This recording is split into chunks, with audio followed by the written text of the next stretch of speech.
estoy dando entrada a otros colegas. Ok, bueno, es la 1:10. Pido disculpas de nuevo por la demora, pero ando con entre otras cosas, algunas dificultades técnicas.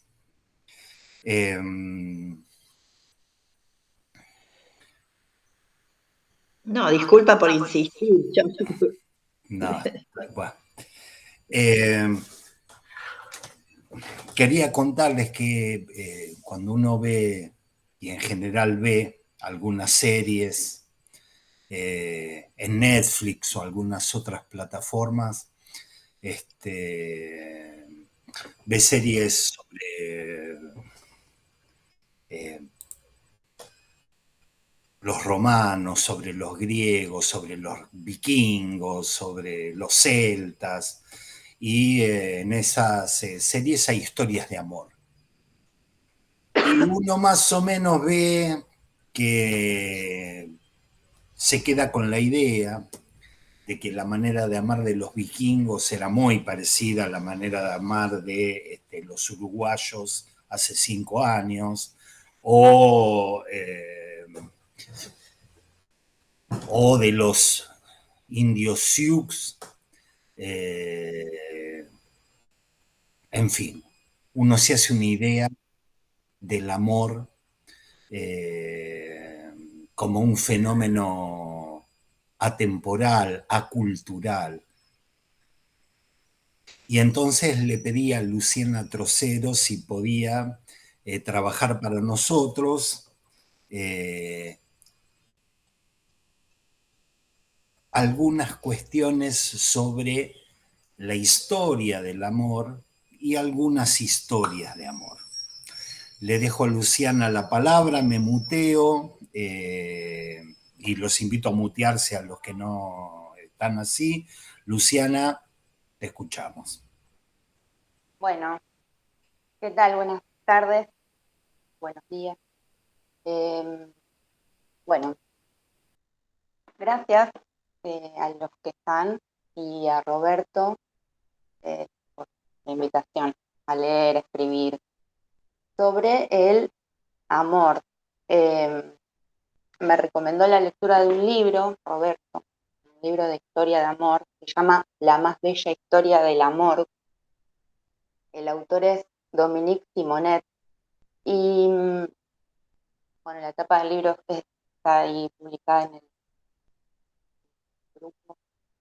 En principio escribí un texto, resumen, digamos, del libro y algunas puntualizaciones que me parecieron interesantes en relación a nuestro seminario. Como para publicar en el blog, pero bueno, Roberto me invitó a compartir este quinto miércoles, y bueno, siempre sí, muy interesante. Así que agradezco el espacio, la invitación, y bueno, y a los que están. Bueno, más o menos cuento algo de lo que encontré. Este es un libro de historia, no es un libro de psicoanálisis, es un libro de historia, y es un libro de historia del amor, que se pregunta por las formas históricas del amor. El autor se pregunta cómo amaban nuestros antepasados en Occidente, se pregunta si hay una historia del amor o si solo hay historias de amor o un amor por cada historia. Para responder si existe la historia con mayúscula, ¿no?, del amor, él entrevista, Dominique Simonet entrevista a diferentes historiadores, especialistas, que analizan documentos, convenciones culturales, marcos religiosos y condiciones sociales y económicas que han configurado el modo en que hombres y mujeres han vivido el amor a lo largo de la historia. Es pretencioso el libro, su pregunta. Bueno, entonces es un libro de historia, no de psicoanálisis, pero podemos encontrar algunas pistas en él para seguir transitando nuestro propio recorrido en este seminario aún por la pregunta acerca del amor. Según estos historiadores, la historia del amor es un poco la historia de las mujeres en una lucha por liberarse y por reivindicar el derecho a amar. Ellos dicen que ellas son las protagonistas de la historia del amor. Después comienzan ubicando, preguntándose cuándo nace el amor y ubicando el nacimiento del amor en la posibilidad de nuestros antepasados prehistóricos de dar sepultura a los muertos. Dicen, no dejar un cadáver tirado es una muestra inequívoca de amor, solidaridad, altruismo. Estos autores piensan el amor entre los nómades, dicen ellos, y seminómades como libre y verdadero. Dicen, ellos eran grandes amantes y de eso dan cuenta sus magníficas frutas. Ellos apuntan un cambio, un giro en el Neolítico, donde ubican que allí para la mujer se inician las coerciones, en tanto pasan a ser bienes de ellos. Estos autores ordenan, digamos, la historia del amor en 3 actos que analizan en clave histórica.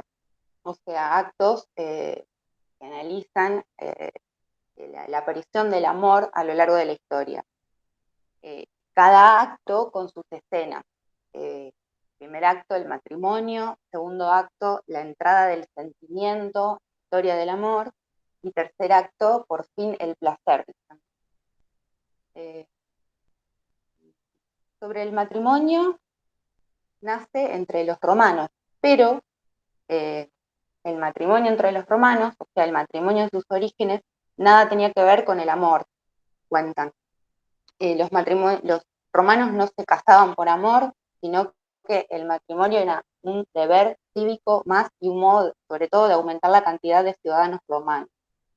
Y en este sentido, la mujer era valiosa por su capacidad de gestar y por sus dotes, su padre noble. Los romanos eran machistas y puritanos. Los gestos de amor eran abominados entre los esposos. Los romanos inventaron la pareja puritana imponiendo la idea de que el placer en la pareja está mal, sobre todo el placer de la mujer, porque ella, con su apetito sexual, podía fácilmente desviar a los hombres del deber. Mesalina, por ejemplo, la mujer cuyo vientre es un pozo de placer, pasó a la historia como la emperatriz ninfómana, como la mujer más promiscua de Roma. Así es que en adelante reinará el orden sexual para la pareja y fundamentalmente para las mujeres. Después apuntan que algunos esclavos sí se casaban por voluntad, por amor, quizás para sobrevivir o para no separarse, si lograban el permiso de sus amos para ello. Así es como el mundo romano inventó la pareja puritana y la Edad Media generalizó esta moral, endureciendo las costumbres en nombre de Dios. La Iglesia toma el control del matrimonio, imponiendo nuevas reglas para las parejas. La prohibición del divorcio, la castidad, el control de los gestos de cariño, la evitación de las caricias y las miradas, la monogamia, la confesión, no fornicarás. Y las mujeres, bueno, por una mujer comenzó el pecado, dice el Eclesiastés, y por ella todos morimos. Se impone para ellas la idea de virginidad y triunfa la maternidad a través del culto a la Virgen Madre. Y aparece la literatura, del amor cortés. Lacan dice en aún página 104, en un grado tal de degeneración política tenía que evidenciarse que por el lado de la mujer la cosa andaba muy mal, hablando del amor cortés, que dice sigue siendo enigmático.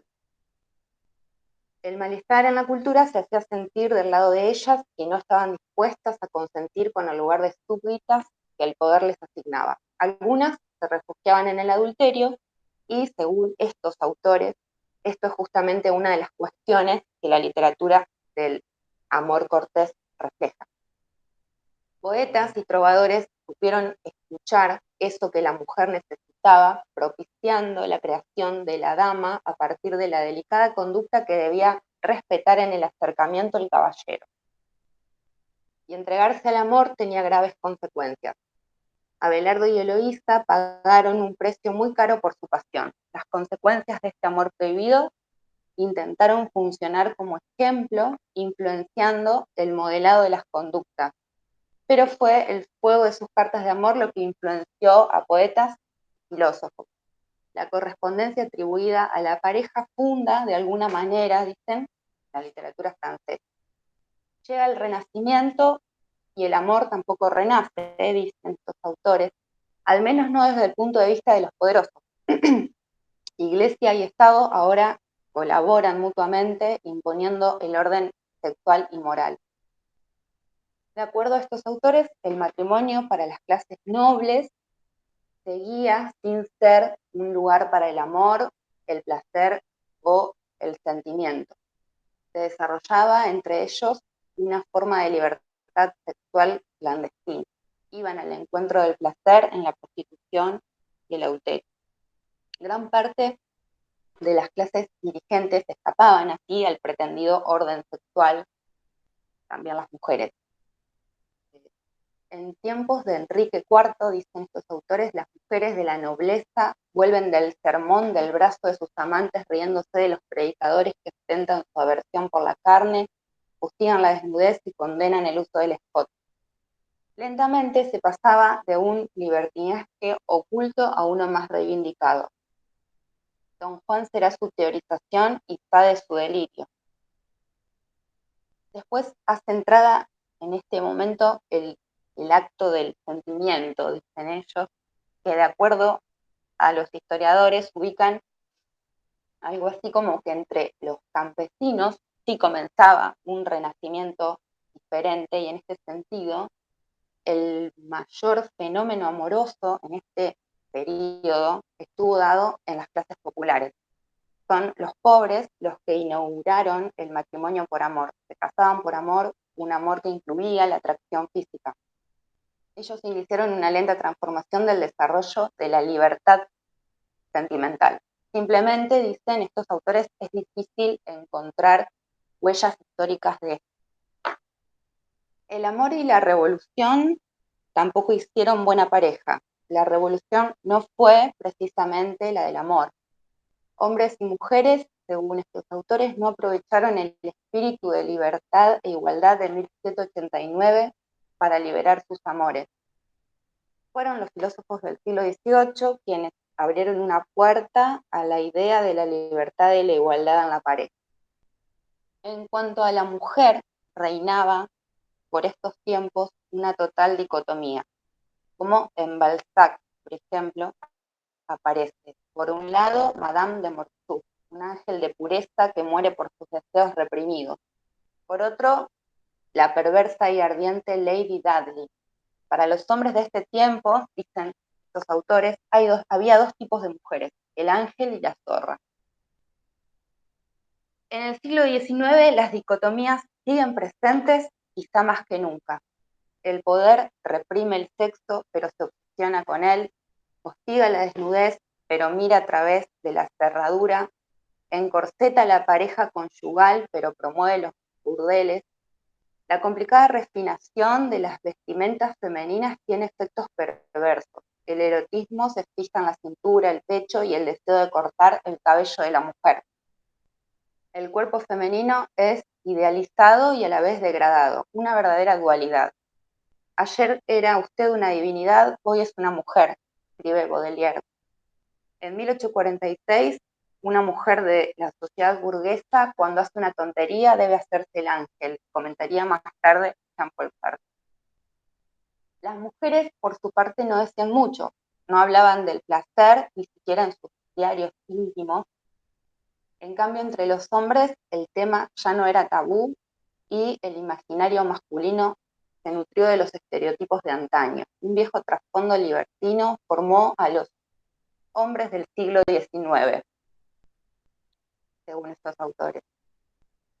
Pero en la literatura, el sentimiento amoroso sí era una prioridad y en el campo también, solo que allí el amor no se expresaba tanto a través del lenguaje como de los gestos. Las parejas se tocaban, hacían el amor. En los bailes las chicas se dejaban acariciar, se vivía en concubinato, las parejas eran tardías. Los burgueses soñaban con estos amores libres, pero les tenían miedo. Se requerirán casi 100 años y 2 guerras mundiales para que explote la libertad de amor en los 60. Según estos autores, una idea innovadora comienza a atravesar las clases sociales hasta llegar a la burguesía, y es que para ser feliz hay que amar. En la entreguerra se generalizan las caricias, los besos en la boca, hasta entonces considerados un escándalo, incluso en privado. Aparece el beso como símbolo de la pasión. Hay una foto de un soldado besando a una enfermera. Bueno, aparece el beso como símbolo de la pasión. El acto sexual también se complejiza, dicen, se pone el acento en los actos preliminares y en el descubrimiento y el movimiento del cuerpo. La mujer comienza a vestir faldas cortas, a usar trajes de baño. Y llegan los 60. Y bueno, prohibido prohibir. Gocemos sin trabas, como si finalmente el amor se hubiese liberado de sus cadenas. Aparece la certeza de que el acto sexual, la contracara de esto, es que no tiene consecuencias. La cara oculta de esta curiosa revolución es una suerte de adhesión al dogma del amor libre. De acuerdo, sin embargo, a estos autores, en los 60 había todo tipo de coerciones. Dicen, uno estaba como obligado a liberarse. Esta especie de empuje al placer termina por ser también otra exigencia más. Y una vez más, las víctimas son las mujeres. Ellas no se reconocen en el consumo sexual. Ellas quieren nuevos derechos, entre ellos el reconocimiento de un goce específico. Bueno, y así es que los autores incluyen esta historia de amor preguntándose si hoy somos libres para amar, si el amor es más fácil de vivir en la libertad que en la coerción. Respecto de nuestra época, dicen, nuestra ambición es enorme, queremos todo, y nuestra desilusión también. Estamos en la era de la exigencia, queremos un amor sin herida y sin pérdida. Hasta acá llegan los autores, después yo encontré algunas cuestiones que me parecieron importantes. Una es una idea muy potente que atraviesa el libro, que es que el amor o algo del amor, si es que puede ubicarse, es como del lado de los desposeídos. Esto lo dicen desde el punto de vista de las condiciones sociales para el amor. Otra es que cuando hablan de amor en clave histórica van a la cuestión de las mujeres, del lugar de las mujeres, en el sentido que ubicábamos al principio, sus luchas por liberarse, el matrimonio, el peso de la iglesia. Bueno, cada época, como si cada época pareciera haberse dado un modo de amar a la mujer, como por ejemplo el amor cortés. En cada época, el amante, la amante, construye a su amado y éste se presta al peligroso juego de ser quien no es. Y cada época también ha construido sus modalidades de rechazo a lo femenino, desde el encorsetamiento hasta la obligación de gozar. Lacan dice en Aún, página 103, a ella se la maldice mujer, se la difama, se la difama. Dice, lo más famoso que de las mujeres ha guardado la historia es, propiamente hablando, lo más infame que puede decir. En cada época se construyen respuestas defensivas ante el carácter enigmático que parece que las mujeres representan. Y en este sentido, el amor quizás sería también una respuesta a eso femenino enigmático, pero que no lo rechaza. El amor, dice Lacan, siempre es recíproco. Sí, en tanto el amante construye a su partener como el caballero de la dama. Y en este sentido es que la dama no existe, es una construcción del poeta, es una pura creación que más que ejercer funciones las representa, pone al poeta a trabajar. Además, dice Lacan, el amor es impotente aunque sea recíproco, porque ignora que no es más que el deseo de ser uno, lo cual nos conduce a la imposibilidad de establecer una relación entre dos sexos. Veíamos en el seminario hace un tiempo. Ante este real, dice Lacan, al sujeto solo le queda la única cosa un poco seria que puede hacerse, la carta letra de amor. No hay nada más serio que una carta de amor o una historia de amor, podríamos decir. Ellas se escriben ayer, hoy y mañana, porque el amor hace hablar, hace escribir, y hay testimonio de ello en la historia del amor o en las historias, poemas y cartas de amor.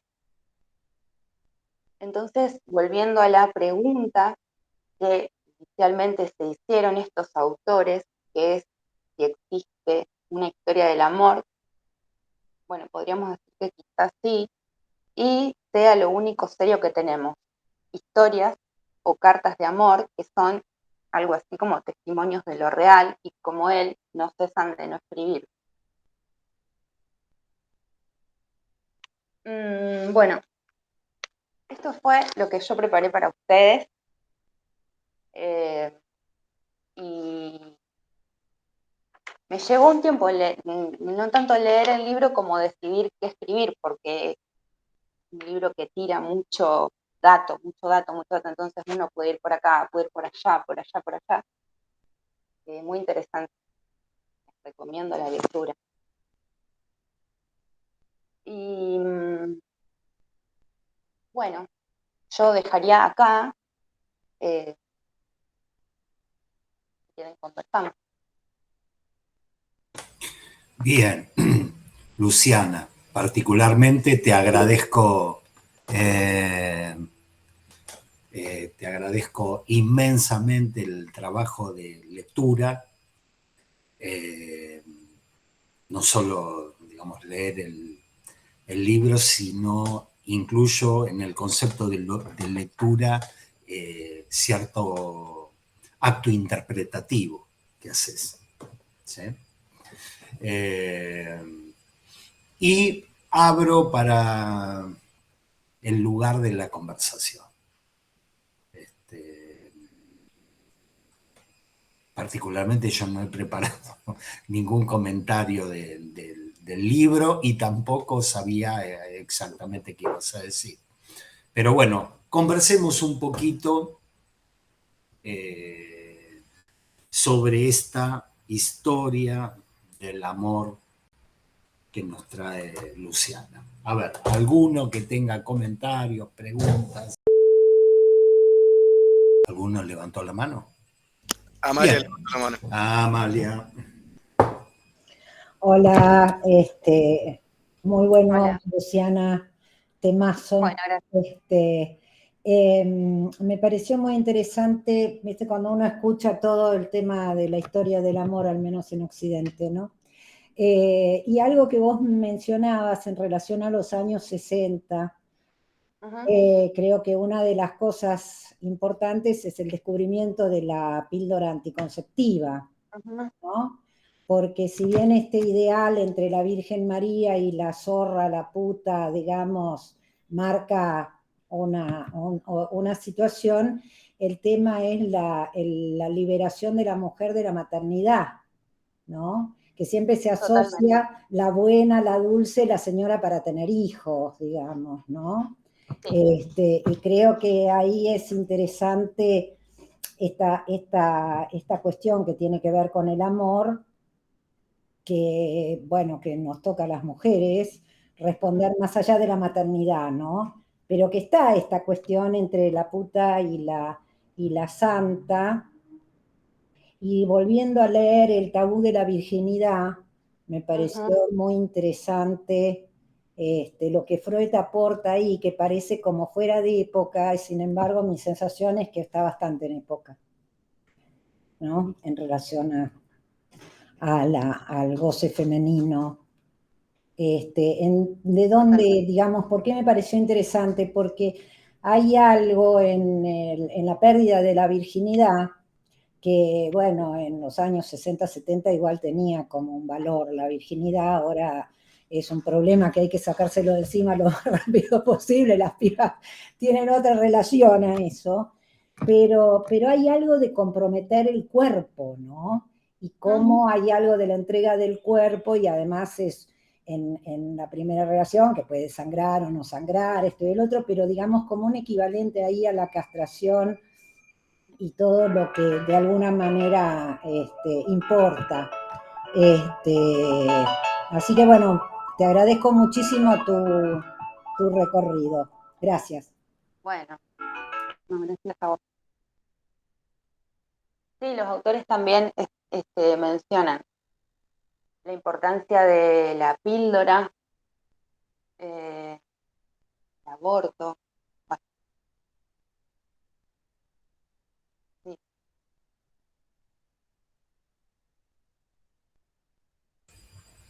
¿Los demás escuchan a Luciana?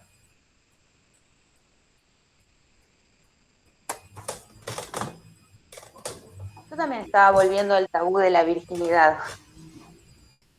A raíz de esto, de este libro, y también justamente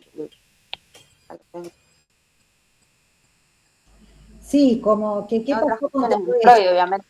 Sí, sí, sí. ¿Qué pasó con todo eso? Pero que me parece fuerte lo que dice Freud y los avatares que puede eh, recorrer digamos, la experiencia de la mujer una por una en relación a eso, ¿no? Cuando esto era, bueno, conservar la virginidad porque bla, bla, bla, digamos, para no ser tomada como una puta, y lo que pasa actualmente con eso, ¿no? Pero que es como que se menos valora, ¿no? La primera vez actualmente, y sin embargo me arma muchas preguntas, ¿no? Porque meter el cuerpo no me parece poca cosa. Sí, y ellos ubican que en nuestra era, la era de las exigencias, Uh-huh, y ubican algo también en relación a las mujeres, uh-huh. al empuje a gozar, Sí, sí, hay que tener un orgasmo, si no sos nadie. Estaba viendo, justo tenía acá la de la virginidad, que vos lo mencionas, y como acá Freud dice que ubica que allí donde el primitivo establece un tabú es porque había un peligro. Uh-huh. Eh, y hay un temor y dice no puede negarse que hay un temor fundamental a la mujer. Este temor se basa quizá en que la mujer es muy diferente del hombre, mostrándose siempre incomprensible, enigmática, singular y por todo ello enemiga. El hombre teme ser debilitado por una mujer, contagiarse de su feminidad y mostrarse luego incapaz de hazañas viriles.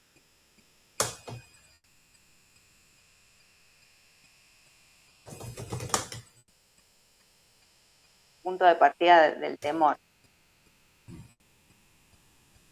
Es prácticamente una Sí. descripción. Pensaba que era prácticamente la descripción que traías del mundo romano, ¿no? Digo, porque es verdad, como dice la autora, o por lo menos la recopiladora, de que es una historia con la que uno carga. Como que en cada época se va tomando algo de la anterior. A mí ahora ya me meto en la conversación, pero con esto, pensando que, digamos, gustaría que sea una conversación, tomaba esto que traías vos, Amalia, que me parece verdaderamente importante, en esa encrucijada donde el deseo y el goce, o la posibilidad de goce, se dan en una escena concreta, ¿sí? En el encuentro con el otro, y vos hablabas de incluso hoy en día la dificultad de poner el cuerpo ahí.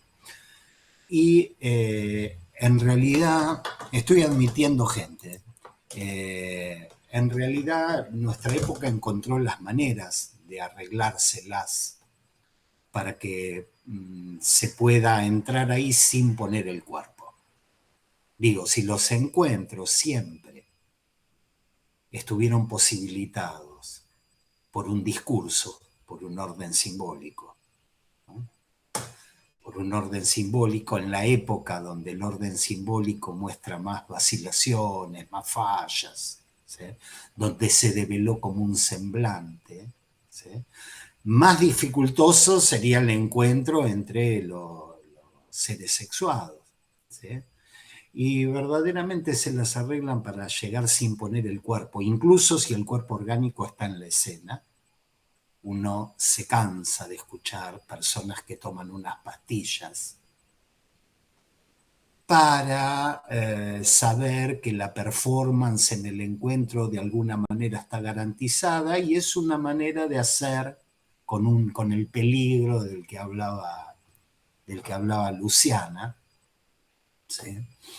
Ese carácter enigmático y peligroso, eso que acecha. Pues bien, el sildenafil sirve para que alguien pueda entrar en la escena sin poner el cuerpo. Es paradójico, porque el cuerpo biológico lo pone, pero garantiza que no tengas que cruzar ese umbral de angustia que connota todo acto cuando está sostenido en un deseo. De la misma manera, ellas, igual después hay que traducirlo al siglo XXI, pero la cantidad de veces que el problema se lo sacan de encima completamente borrachas o borrachos, ebrios, ¿sí? En consumo de algunas sustancias para agarrar y hacer frente al asunto, y después decir, bueno, ya el primer paso está dado, y se las arreglaron para que el cuerpo no entre ahí. Me gustó me gustó tu presentación. Hola, Hugo, ya te paso la palabra. Cuando uno dice hay un orden simbólico, que es el que posibilita un encuentro sobre el fondo de un desencuentro estructural, ¿sí? Sobre el fondo de un desencuentro, de un exilio de los goces. Hay un orden simbólico que permitía que eso tenga lugar. Para Lacan era el discurso del amo, un lazo social. O sea, hoy Luciana nos está haciendo todo un desarrollo de la evolución del discurso del amo, que permitía que en todas las épocas haya algún tipo de encuentro, alguna forma de amor, ¿sí?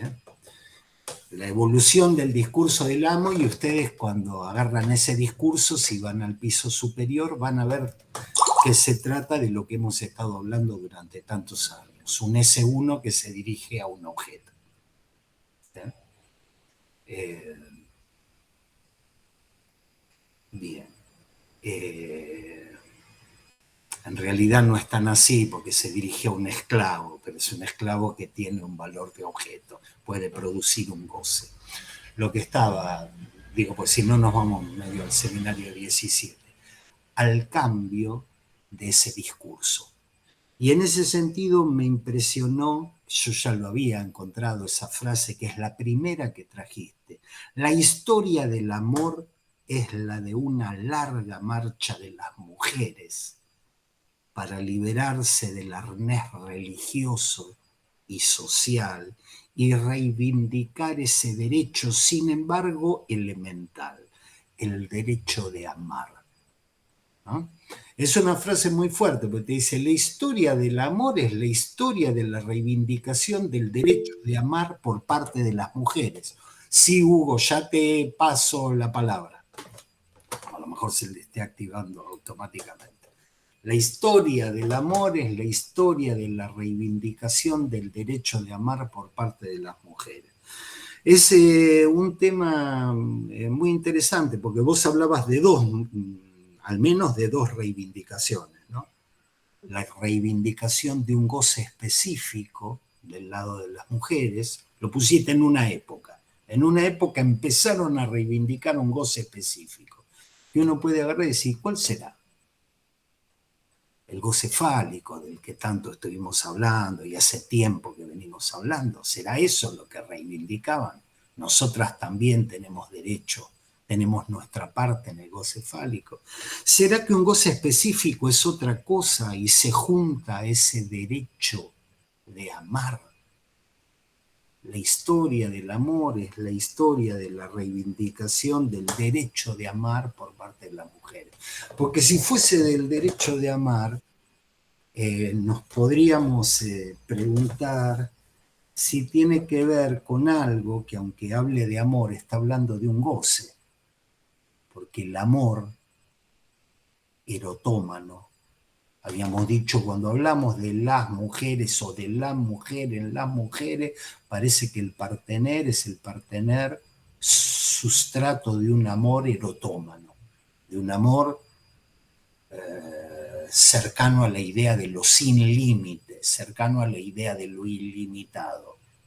Si así fuese, si la historia del amor es la historia de la reivindicación del derecho de amar por parte de las mujeres, y de ese amor hablaríamos del amor, y en ese amor hablaríamos del amor erotómano, del amor femenino, pues bien, diríamos que la historia del amor es la historia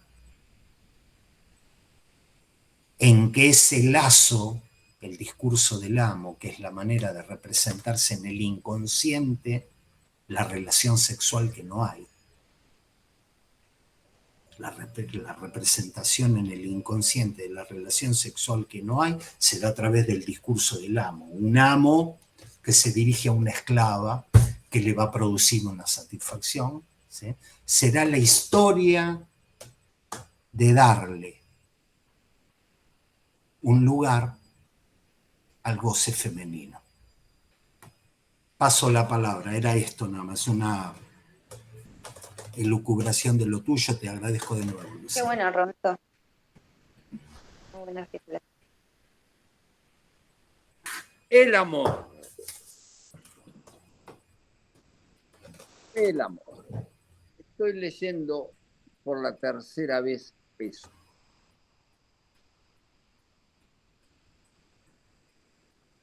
Y hay un problema con el amor. Cuando digo esto, estoy leyendo La lógica del fantasma que acaba de ser publicado en francés. El seminario 14 de Jacques Lacan. Donde después de hacer toda la lógica, recomiendo un tipo de lectura, si me permite esto, Roberto, que es la lectura que Lacan nos indica. Léalo sin querer comprenderlo. No se entiende nada en la primera lectura, en la segunda se aclara y en la tercera es transparente. Pero hay que saber leer sin querer comprender. Y evidentemente habla de la lógica del fantasma, excluyendo al amor dentro de la lógica. Es increíble. El amor no tiene lógica. Hay un solo amor seguro.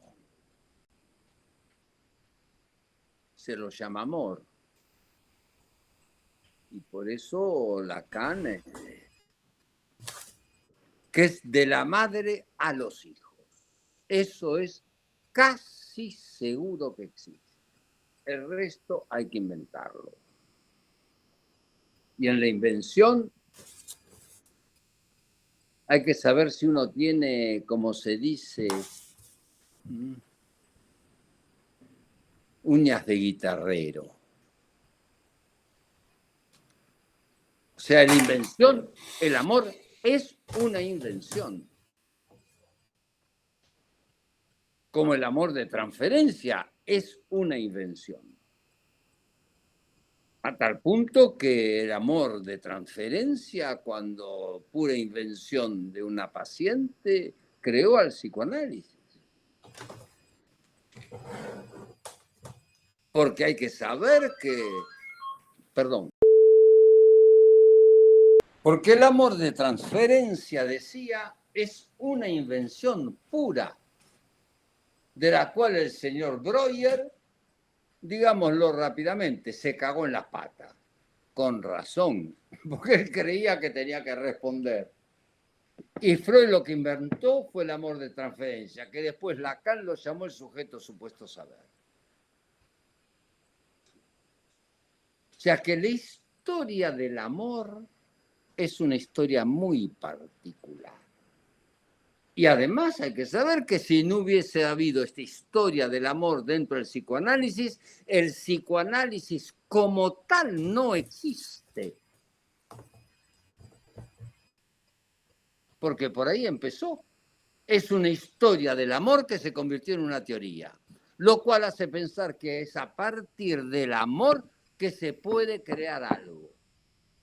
O sea, pasar de la verdad del amor a un saber sobre él, que además es bastante limitado. El señor Giacometti, que creo que ustedes conocen, no evitaba las sustancias para ir a ver a las mujeres. Es más viejo que la humanidad. Su sustancia era el alcohol. Y hay mucha gente que hizo el retrato de esto, su amor por las putas y su pasión por el vino, por el alcohol. Pero no es de hoy, es desde siempre. Y Freud eso lo trató. En un texto que se llama La psicología de la vida amorosa, y da la mejor definición de toda adicción. En vez de casarse con la mujer, se casa con la botella. ¿Por qué se casa con la botella? Porque la botella tiene una gran particularidad. No habla.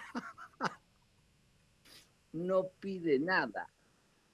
Está ahí. Hay que vaciarla. Esto puede ser heroína, cocaína, todo lo que ustedes quieran, o Viagra, cualquier cosa.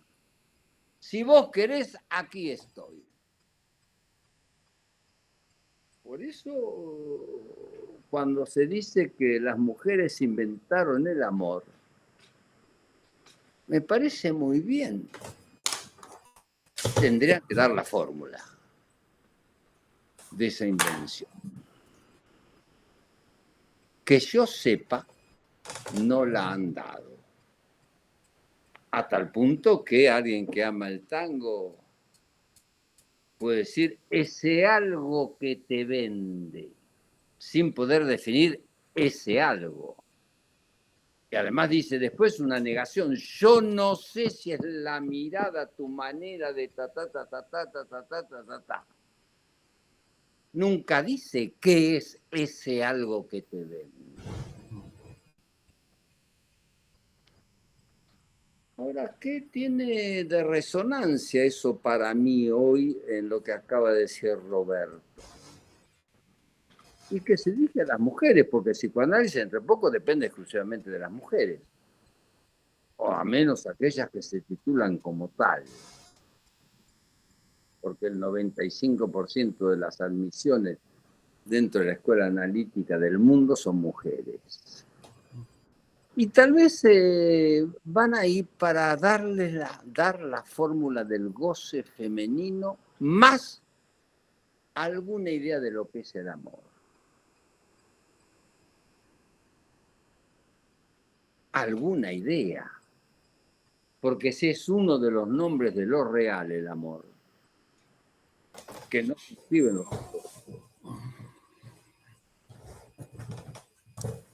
No se inscribe en lo simbólico el amor. Es uno de los nombres de lo real. Me la encontré. ¿Qué querés que te diga? 20 canciones, 20 poemas de amor y una canción desesperada. Pablo Neruda. Puedo dar 20 ejemplos, no uno. Y lo que vemos es cómo en el arte prolifera la figura de la mujer. La muchacha de Ipanema, esa señorita que se pasea por las playas de Río de Janeiro. Pero ahí creo que si el psicoanálisis no hace una apuesta en ese lugar, perdió la apuesta. Ahora, lo que me llama la atención, que Lacan en el seminario 14, que leo muy atentamente, siguiendo las fórmulas de la lógica, sigue insistiendo sobre las esperamos. Esperamos que nos cuenten algo del goce femenino, que no tiene nada que ver con la sexualidad, evidentemente. Y ahí Lacan es muy preciso, este seminario, porque habla claramente del hombre y la mujer y deja la castración para los dos de la misma manera. ¿No? O sea, si hay alguien que podría rebatirle el falocentrismo a cualquiera que se pavonee con esa tontería, es el seminario La lógica del fantasma. Eso no toca ni a la mujer, eso toca a todo ser que habla, la castración. Y el falo que se erige como posibilidad del lenguaje. Pero bueno, no es este el tema. Es eso lo que quería indicarles muy rápidamente a partir de lo que pude escuchar. Y perdónenme, hay un incendio muy importante en París y de pronto se corta y a veces también me tengo que cortar por razones profesionales. Bien, gracias, Hugo. Bueno, así que habría una historia del amor dentro del psicoanálisis. Claro, que se hizo saber. Es en el único lugar de la historia del pensamiento que el amor se convirtió en saber. Es en el único lugar, no encontrará otro discurso. O sea, Freud elevó una dosis de amor a la categoría de transferencia.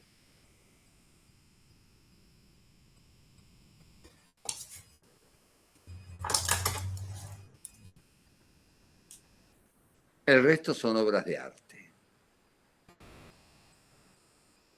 Pero el único que hizo este pasaje y su pregunta, Luciana, me parece fundamental. Este hombre tuvo la virtud de preguntar, pero ¿por qué? ¿Qué es lo que yo tengo para que ella me ame? Me acuerdo la pregunta de Freud, con Ana Freud. Yo no tengo nada para que esta me ame. Entonces, a partir de que él se castró como sujeto supuesto del amor de ella, inventó, me ama por otra cosa, por una repetición. Y encontró la repetición.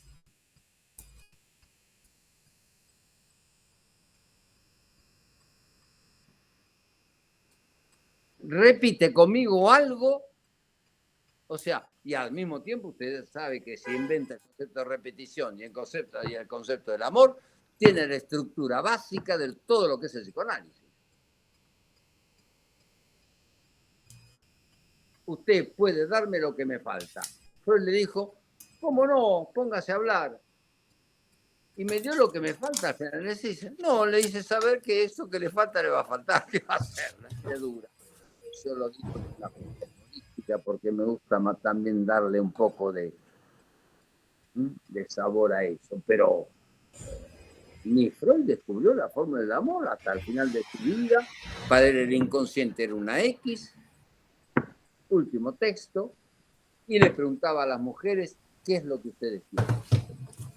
Que ve une femme. No las mujeres, une femme. Que no es lo mismo. Porque cuando él dice que es que ve une femme, él pone el acento en une femme. No las mujeres. Las mujeres pueden querer los derechos, ser iguales que esto, no tener problemas con el trabajo, ganar la misma plata. Bueno, está bien, y estoy totalmente de acuerdo con todo eso, pero que escribe uno. Y Lacan le pone el acento. La femme n'existe pas. Tenemos dos problemas.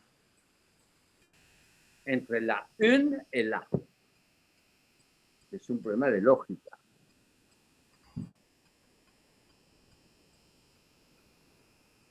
Es un problema de otro.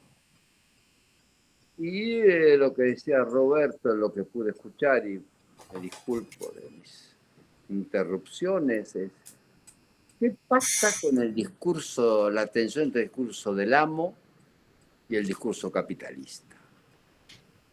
Que promete, para ser más esclavo, usted va a encontrar lo que quiere.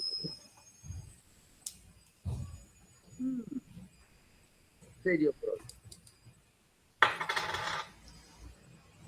Ustedes me van a perdonar, evidentemente, si hay alguna pregunta a lo que dije, la acepto y responderé en 5 segundos, si no, nos veremos dentro de poco.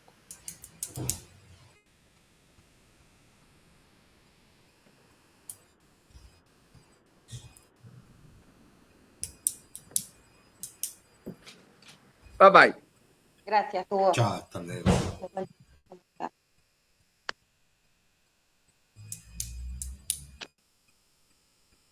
Preguntas, opiniones, Bueno. pedidos de aclaración.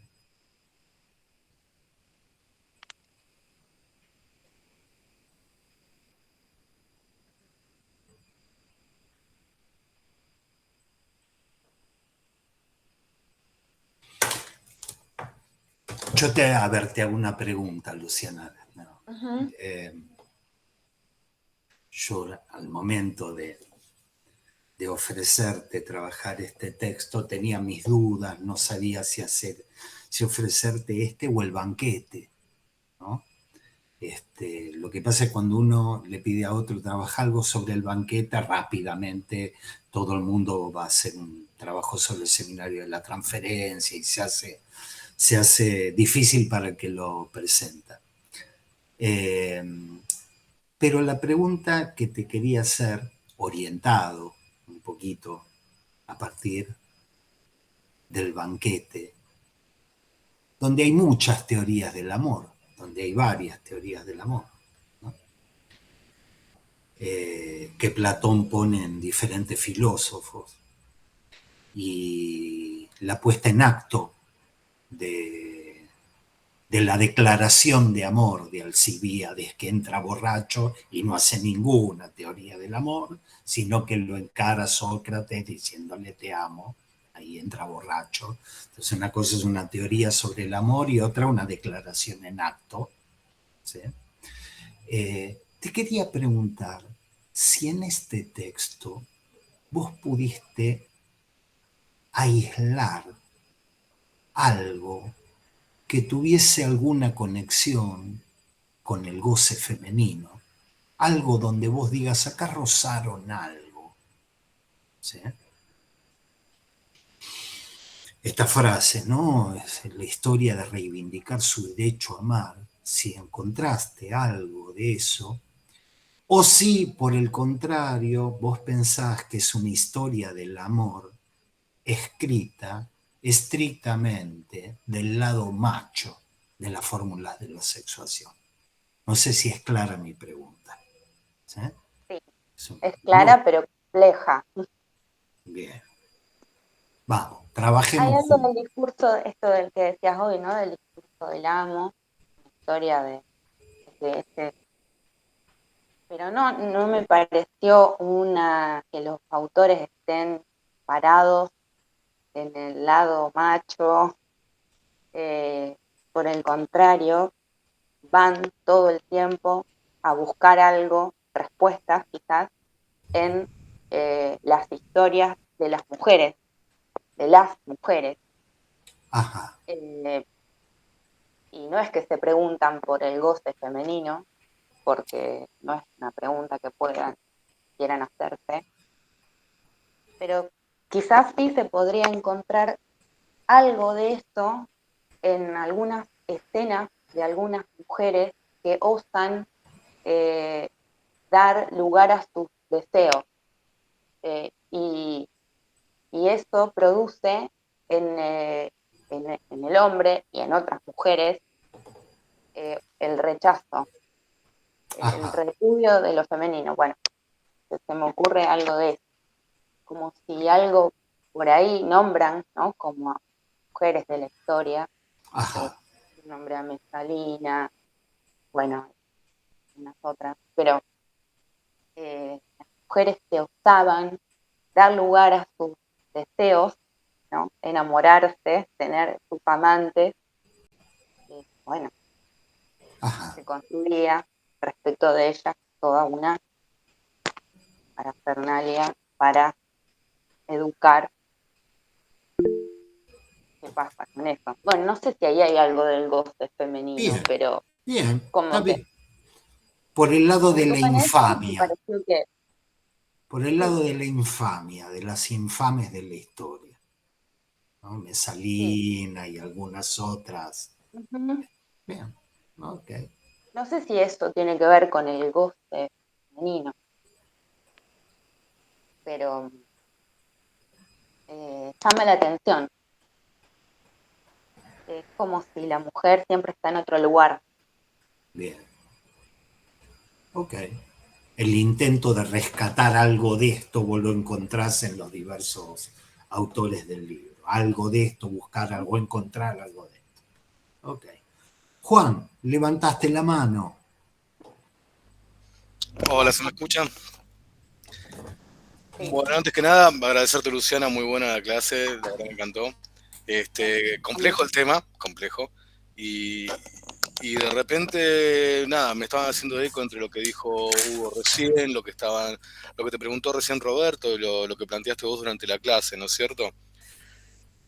Esto que planteó Hugo acerca del amor no tiene lógica, ¿no es cierto? Y en referencia al goce femenino, cómo durante la clase marcaste cómo esta concepción del amor, esta concepción de un deseo femenino, se escapa de los intentos de la lógica de apoderarse, ¿no es cierto? De un discurso tratando de apoderarse de esto. Vos fijate que lo planteaste ya desde la época de los romanos, como sí había esclavos que de repente sí se relacionaban por amor, como en la Edad Media se relacionaban por amor, cómo ante la revolución de los 60 del empuje a gozar y el empuje al amor libre, se escapaban de nuevo hacia la marginalidad, ¿no es cierto? Siempre por un costado, siempre por unos bordes. Me pareció eso en referencia a lo que recién comentaba un poquito Roberto y lo que planteaste. Nada, una idea, un eco que se me hizo. Muchas gracias. Gracias a vos, Juan. Sí, los autores también van ahí, a lo que pasa nombran, ¿no? Los campesinos, proletarios. Hay algo que se escapa, que es como la mujer. Y van ahí al encontrar el amor. En el Renacimiento dicen, bueno, el amor renace, sí, pero renace en otros lugares. Bien. Julieta Courtad. Hola, buenas tardes. Gracias, Luciana. Me quedó picando lo que dijo Hugo Freda sobre el amor como uno de los nombres de lo real. Más que nada se me había ocurrido como un semblante el amor, que vela lo real. Pero bueno, si por ahí alguien puede ampliar por qué el amor sería uno de los nombres de lo real. Y bueno, a medida que iba escuchando también me iba pensando el amor como pregunta, ¿no? En relación al objeto A, en relación al narcisismo, en relación a esto de la no relación sexual como una forma de lazo y el amor en el hombre y la mujer, o del lado macho, del lado hembra, porque me parece que hablar de el amor sin tener en cuenta el sujeto en donde está posicionado es más de orden filosófico que del lado del psicoanálisis. Pero bueno, son cosas que me fui preguntando a medida que escuchaba.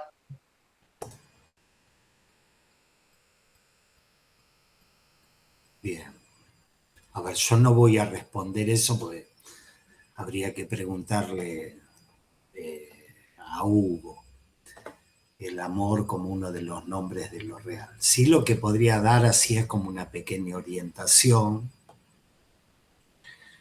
de cómo pensar el amor, y Lacan en principio lo piensa realmente como un espejismo propio del plano imaginario. Son los fenómenos imaginarios del amor. ¿Dónde lo ubicás? Lo ubicás en el eje A'.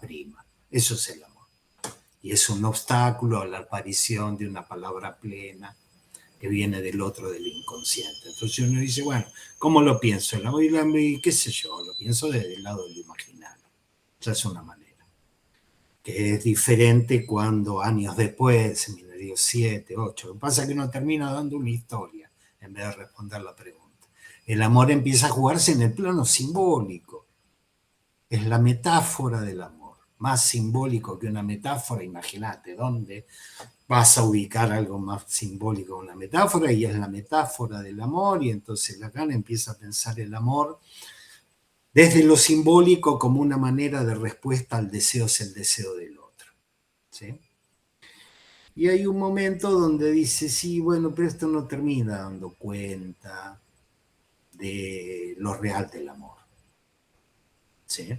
Entonces se plantea algunas cuestiones que tienen que ver con lo real. Es como agarrar y decir, bueno, la angustia es uno de los nombres de lo real, la cólera es uno de los nombres de lo real.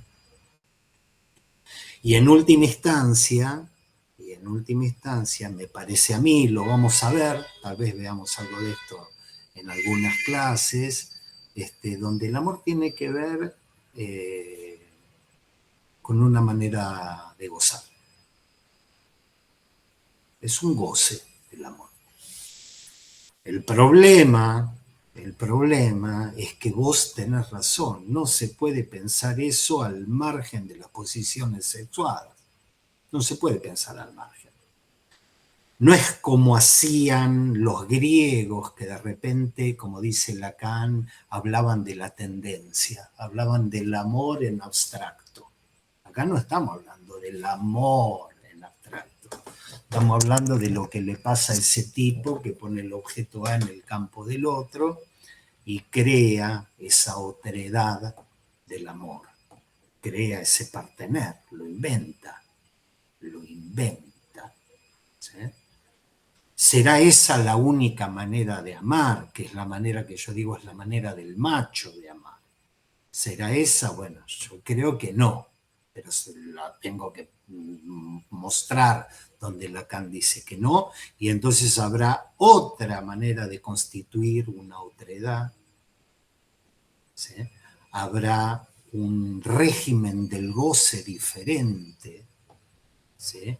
Y entonces uno hablará de amor ya en otro sentido. Por eso yo decía amor erotómano, como diciendo amor ilimitado, amor sin límites. ¿Sí? Entonces no es lo mismo pensarlo en un lado que pensarlo en el otro, ¿no? Y me parece que vamos a tener que trabajar algunas cuestiones que todavía no hemos trabajado bien, como la del semblante. Porque es como si yo se los digo medio anticipándome, medio sin pruebas, medio sin sustento. El amor es eso que responde al semblante. El amor es un goce que responde al semblante, que responde a un semblante. Entonces van a decir, bueno, ¿y qué es el semblante? Bueno, tenemos que trabajar un poco, pero se entiende que es uno de los nombres de lo real. No es el momento en que uno podría decir, bueno, es este momento donde donde haríamos jugar esa frase, porque lo real en este momento se nos declina de dos maneras muy diferentes, por eso hablamos del goce fálico por un lado, de una manera de amar, el amor articulado al plus de goce, si ustedes quieren, ¿sí? Y un amor erotómano, donde el objeto A de esto no tiene nada que decir. No sé si te respondí, Julieta. Sí, sí, perfecto. Okay. Más para preguntarse más cosas que para cerrar, pero está bueno.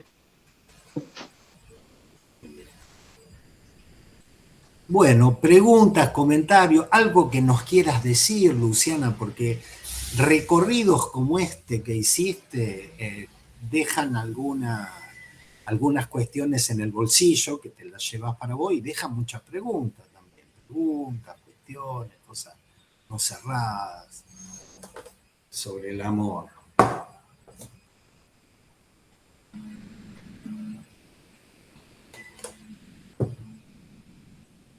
No, me quedo pensando también en esto último, sobre la vertiente real del amor, pero bueno, será para otra clase, porque también leía que algo no cesa de no escribirse, dicen algunos autores, relación, la letra de amor, tiene que ver con eso, lo real.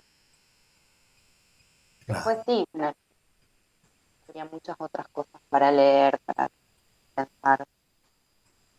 En este libro, digamos, puntas para tomar, pero bueno.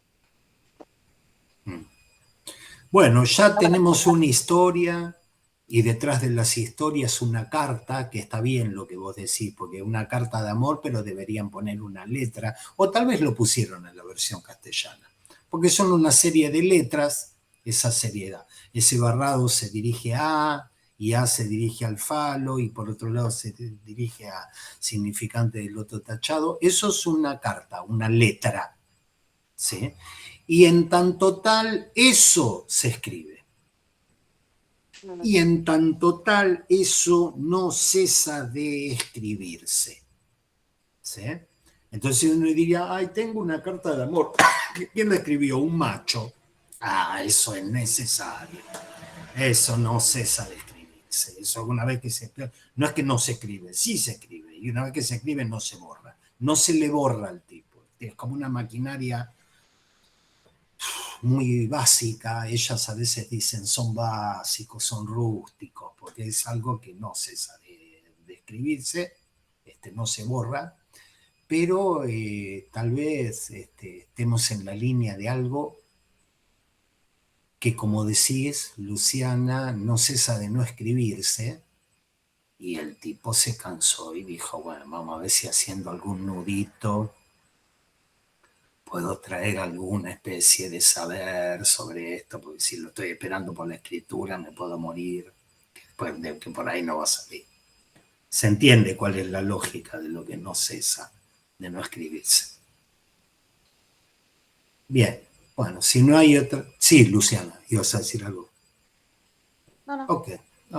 Bueno, te agradezco de nuevo, les agradezco a todos la presencia, estimo, por lo menos yo lo estoy grabando, pero tuve una transmisión media fea, pero si Juan lo está grabando, vamos a tener una transmisión mejor. Nos vemos el miércoles, gracias a todos por estar. Gracias a ustedes.